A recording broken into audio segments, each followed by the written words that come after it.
Welcome ரெமிஸ் kitchen. நம்ம சேனலை எல்லோரும் பார்க்குறவங்க எல்லாருக்கும் ரொம்ப சந்தோஷம்.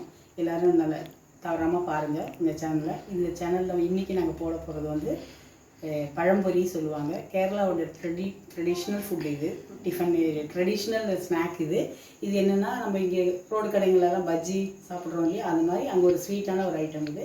இப்போ நம்ம செய்து பார்க்கலாம். அதுக்கு தேவையான பொருட்கள் இந்த சைஸில் நேந்திரப்பழம் வாங்கிக்கோங்க. 2 பழத்தை இந்த மாதிரி தோல் எடுத்துகிட்டு இந்த மாதிரி நீளமாக கட் பண்ணி வச்சுக்கணும். கிளாஸு சர்க்கரை ஒரு 3 இல்லை 4 ஸ்பூன், தோசை மாவு ஒரு 2 ஸ்பூன், சோடா சோடா மாவு ஒரு பிஞ்சு, மஞ்சப்பொடி ஒரு பிஞ்சு, அவ்வளோதான். ஆயில் சூடாகிட்டுருக்கு. மைதா மாவு இதில் போட்டுட்டு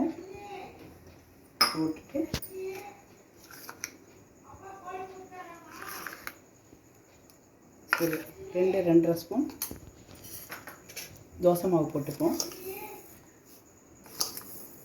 ஒரு 3 ஸ்பூன் சர்க்கரை போட்டுப்போம். கலருக்காக மஞ்சப்பொடி கொஞ்சமாக போட்டுப்போம். கொஞ்சம் சோடா மாவு சாஃப்டாக வர்றதுக்காக சோடா மாவு. அவ்வளோதான். தண்ணி ஊற்றிட்டு நம்ம கையிலே கட்டி இல்லாமல் கரைச்சிப்போம். கொஞ்சம் கொஞ்சமாக தண்ணி ஊற்றி கரைக்கணும். அதிகமாகிடுச்சுன்னா கஷ்டம். பஜ்ஜி மிக்ஸ் அளவுக்கு கரைச்சா போதும்.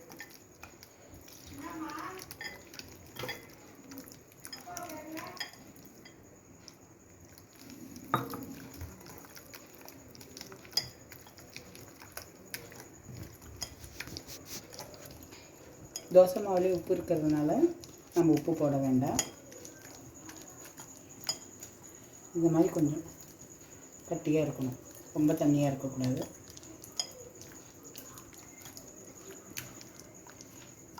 இது நேந்திரப்பழம் ரொம்ப உடம்புக்கு நல்லது.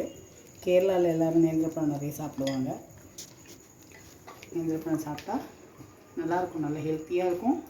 நல்ல வயிற்றுக்கு சாப்பிட்டோன்னா நல்லா ஃபில்லிங்காகவும் இருக்கும். ஒன்று சாப்பிட்டாலே நேந்திரப்பழம் வயிறுக்கு ஃபில்லிங்காக இருக்கும். சின்ன குழந்தைங்களுக்குலாம் நேந்திரப்பழம் நிறைய கொடுப்பாங்க. அங்கே நிறைய நேந்திரப்பழம் தான் சாப்பிடுவாங்க. இந்த ஃப்ரூட் இது நீங்கள் செய்து பார்த்தீங்கன்னா எல்லாருக்கும் ரொம்ப பிடிக்கும். இந்த மாதிரி நம்ம கலந்து வச்சுக்கணும் மாவை.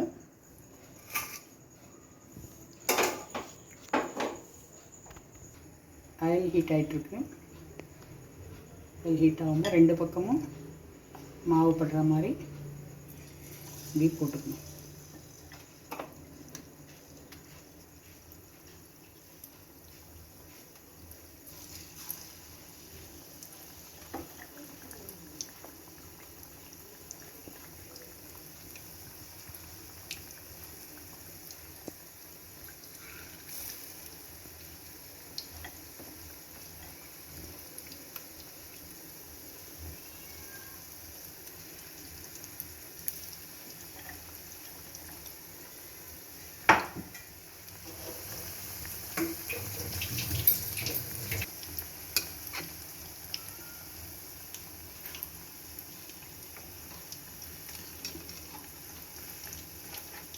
இப்படி மெதுவாக ஒன்று திருப்பி போட்டுக்கணும்.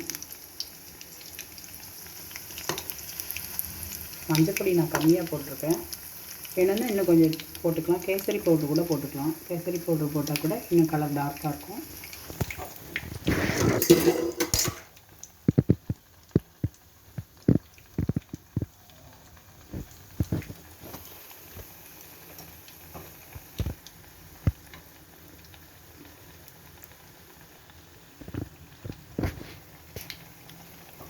ரெண்டு பழம் நல்லா வேகமாக நம்ம திருப்பி போட்டுகிட்டே இருந்தால் நல்லா புஷ்டியாக நல்லா வரும்.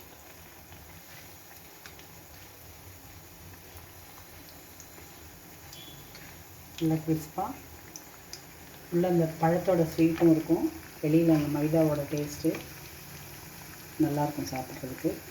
இனிப்பாக இருக்கிறதுனால இது ஒரு ஈவினிங் ஸ்நாக்காக நல்லாயிருக்கும் சாப்பிட்றதுக்கு. எல்லாருக்கும் ரொம்ப பிடிக்கும். எல்லோரும் வீட்டில் செய்து பாருங்கள்.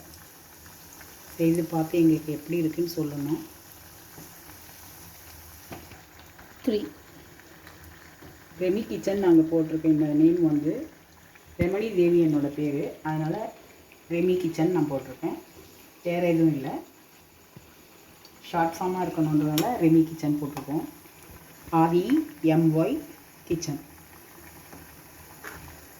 REMY தான் ரெமி, அப்படி தான் வச்சுருக்கோம். பார்க்குறவங்க எல்லோரும் சப்ஸ்கிரைப் கண்டிப்பாக பண்ணுங்கள், லைக் பண்ணுங்கள், ஷேர் பண்ணுங்கள், சப்போர்ட் பண்ணுங்கள்.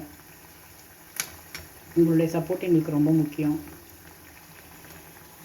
எங்களுக்கு தெரிஞ்ச இன்னும் சில ரெசிபீஸ்லாம் நாங்கள் சொல்லித்தரோம். உங்களுக்கு சில டிப்ஸும் சொல்லுவோம் நடுவில், இதையும் நாங்கள் உங்களுக்கு சொல்கிறோம். கொஞ்சம் சிம்மில் வச்சுக்கோங்க, கொஞ்சம் கலர் மாறினோடனே சிம்மில் வச்சுக்கோங்க, கருகாமல் பார்த்துங்க. உள்ளே இருக்க பழம் சீக்கிரமாக வெந்துடும், ஏன்னா பழுத்த பழம். பழம் வந்து ரொம்ப கொலன்னு இருக்க பழம் வாங்கக்கூடாது. தோல் கருப்பாக இருந்தால் கொஞ்சம் உள்ளே ரொம்ப பழுத்திருக்கும். கொஞ்சம் பழம் கொஞ்சம் காய்வாட்டாக இருக்க பழமே வாங்கணும், ரொம்ப பழமாக வாங்கக்கூடாது. ரொம்ப பழமாக வாங்கிட்டிங்கன்னா கட் பண்ண முடியாது. கட் பண்ணால் தான் நமக்கு இந்த மாதிரி போட்டு எடுக்க முடியும். அதுக்கு கொஞ்சம் காய்வாட்டாக இருக்க பழமாக வாங்கணும். இந்த மாதிரி இதை வந்து ஈவினிங் ஸ்நாக்காக சாப்பிட்லாம். குழந்தைங்க ஸ்கூல்லேருந்துலாம் வந்தாங்கன்னா அவங்களுக்கு எதாவது ஸ்வீட்டாக சாப்பிட்ணுன்னு ஆசைப்படுவாங்க, அவங்கெல்லாம் சாப்பிட்லாம். வீட்டில் பெரியவங்களும் நேந்திரப்பழம் சாப்பிட்லாம். அது ஒன்றும் உடம்புக்கு கெடுதல் கிடையாது, ரொம்ப நல்லது, ரொம்ப ஹெல்த்தியானது நேந்திரப்பழம். குழந்தைங்க ரொம்ப வீக்காக இருந்தாங்கன்னா கூட நேந்திரப்பழம் சாப்பிட்டா நல்லா குண்டாவாங்கன்னு சொல்லுவாங்க. ரொம்ப ஹெல்த்தியானது, ரொம்ப நல்ல டேஸ்டானது. எல்லோரும் செய்து பாருங்கள். இதை செய்து பார்த்துட்டு நல்லா இருந்தால் எனக்கு கமெண்ட் பண்ணுங்கள், ஷேர் பண்ணுங்கள், சப்ஸ்கிரைப் பண்ணுங்கள், லைக் பண்ணுங்கள்.